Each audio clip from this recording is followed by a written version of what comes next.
Mecheda ISKCON মন্দিরে শুভেন্দু অধিকারী অন্নকূট ও গোবর্ধন পূজা উপলক্ষে ISKCON মন্দিরে রাজ্যের বিরোধী দলনেতা জল দিয়ে গোমাতার পা ধুয়ে দিলেন শুভেন্দু অধিকারী, করলেন আরতি, কীর্তনে অংশগ্রহণের পাশাপাশি ভক্তদের মধ্যে চকোলেট বিতরণ করলেন।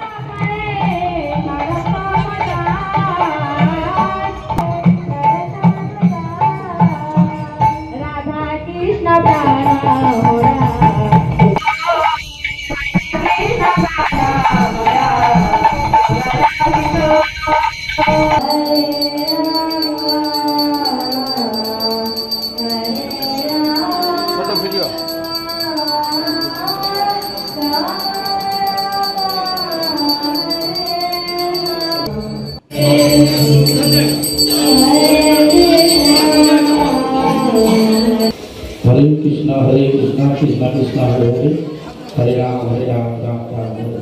ফের ইডি দপ্তরে হাজিরা দিলেন চন্দ্রনাথ সিংহ। নথিপত্র নিয়ে ইডি দপ্তরে গেলেন কারামন্ত্রী চন্দ্রনাথ সিংহ। গত 5 বছরে আয়কর রিটার্নের নথি চেয়েছিল ইডির তদন্তকারী আধিকারিকরা, সেই সমস্ত নথি নিয়ে ফের ইডি দপ্তরে গেলেন কারামন্ত্রী। প্রকাশ সিনহা রয়েছেন এই মুহূর্তে টেলিফোনে, আরো বলবেন। প্রকাশ, আমরা দেখলাম সকাল 10:30 নাগাদ কারামন্ত্রী চন্দ্রনাথ সিনহা তিনি ইডি দপ্তরে পৌঁছে যান এবং 11টার পর থেকে ইডি সূত্রের খবর তাকে জিজ্ঞাসাবাদের যে প্রক্রিয়া, বয়ান রেকর্ডের যে প্রক্রিয়া, সেই প্রক্রিয়া চালাচ্ছেন ইডি আধিকারিকরা।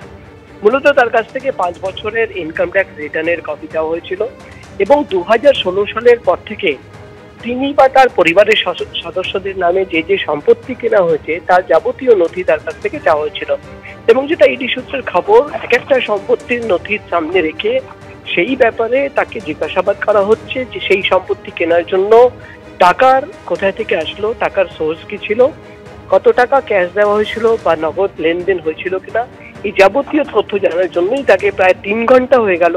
আমরা দেখতে পাচ্ছি সিজিও কমপ্লেক্সের 7 তলায় যে ইডি দপ্তর, সেখানে কিন্তু তাকে জিজ্ঞাসাবাদ করা হচ্ছে।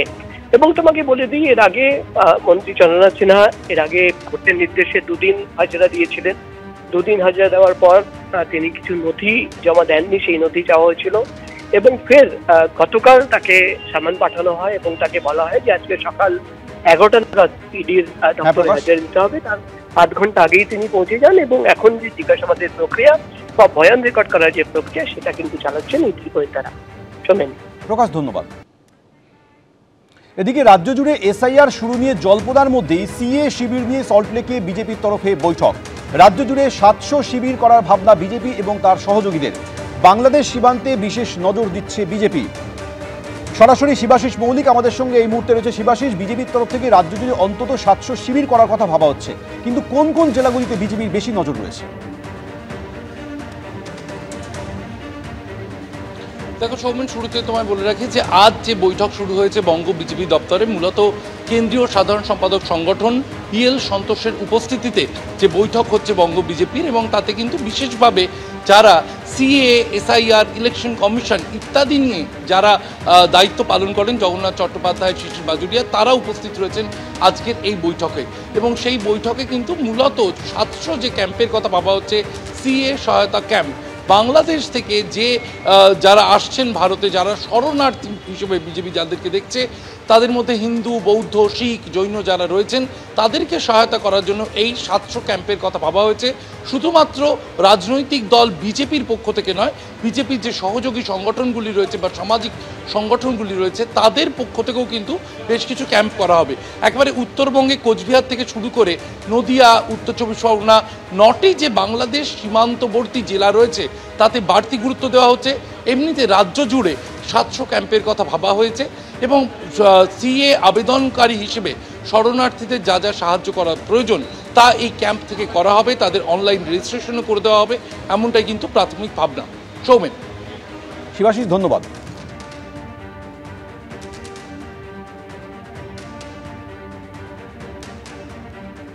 অত্যন্ত উদ্বেগজনক তথ্য এখনো পর্যন্ত উঠে এসেছে আমার কাছে।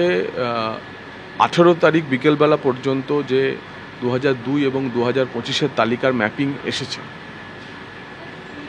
বিভিন্ন স্থানীয় সূত্র থেকে, বিএলওদের সঙ্গে যোগাযোগের মাধ্যমে, তাতে আমরা দেখছি যে অর্ধেকের বেশি ভোটার পশ্চিমবঙ্গের, মানে 7,80,00,000 ভোটারের মধ্যে প্রায় 3,70,80,00,000 ভোটারের 2002 এবং 2025-এর ভোটার তালিকার মধ্যে ম্যাপিং এবং ম্যাচিং হচ্ছে না।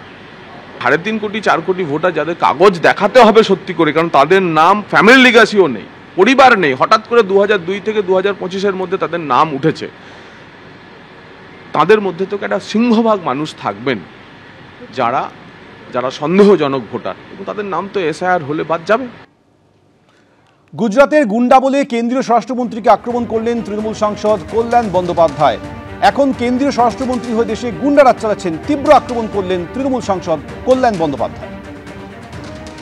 সমস্যা কখনো জীবনে পড়েনি, সংবিধানে কি আছে না আছে সেটা সম্বন্ধে সংবিধানে ওর জানা নেই কোনো। তাই সংবিধানের মধ্যে কারা কাজ করছে, সংবিধানের বাইরে কারা কাজ করছে, ও কি করে জানবো? মমতা ব্যানার্জি সম্বন্ধে বলে গেছে যে ওর ব্যাকগ্রাউন্ড কি, গুজরাটের গুন্ডা, এই তো ওর ব্যাকগ্রাউন্ড। এই ব্যাকগ্রাউন্ডের বাইরে তো কিছু না, গুন্ডাইজম করে গুজরাটে ক্ষমতায় এসছে, তাই এখন ভারতবর্ষের হোম মিনিস্টার সব জায়গায় গুন্ডাইজম চালাচ্ছে, গুন্ডাইজমের বাইরেও কিছু জানে না। তৃণমূল সাংসদ কল্যাণ বন্দ্যোপাধ্যায়কে পাল্টা জবাব দিয়েছেন বিজেপি বিধায়ক শঙ্কর ঘোষ। একজন বর্ষিয়ান সাংসদ, তিনি আইনজীবীও বটে, তো আমি জানি না যে এই ধরনের বক্তব্য যখন ওনারা বলেন সেগুলো ডাস্টবিনে ফেলে দেওয়াই উচিত, কারণ এরা অ্যাকচুয়ালি ডাস্টবিনেরই উপযুক্ত, এরা লোকসভার সাংসদ হওয়ার উপযুক্ত নয়।